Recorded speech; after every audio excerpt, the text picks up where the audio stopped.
Secunderabad operation ఏర్పాటు చేసేంత వరకు పోరాడతామని బీఆర్ఎస్ ఎమ్మెల్యే తలసాని శ్రీనివాస్ అన్నారు.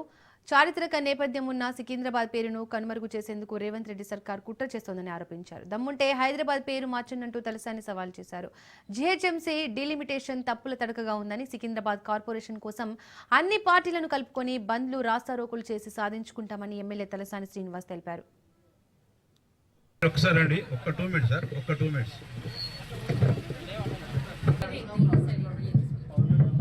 I am not a very well versed in Telugu.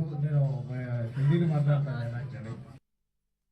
అంటే సికింద్రాబాద్ చరిత్ర మార్చేటువంటి ప్రయత్నం. ఆ రోజుల్లో డిఫెన్స్ ఇక్కడ మన దగ్గరకు వచ్చినప్పుడు వాళ్ళ అగ్రిమెంట్ ప్రకారం సికింద్రాబాద్ ఏర్పడ్డది 1809 సంవత్సరం. అన్ని మతాలు, అన్ని కులాలు అందరూ కూడా సమానంగా చూడబడేటువంటి సికింద్రాబాద్ ని ఏదో రాచరిక పాలన కొనసాగిస్తా, నా రాజ్యం ఉన్నది, నా ఇష్టం ఉన్నట్టు చేసుకుంటా, ఇవన్నీ మంగవు, ఇవన్నీ సాగవు. సికింద్రాబాద్ కార్పొరేషన్, లష్కర్ కార్పొరేషన్ అని ఏర్పాటు చేసే వరకు దీన్ని వదిలిపెట్టే సమస్య లేదు.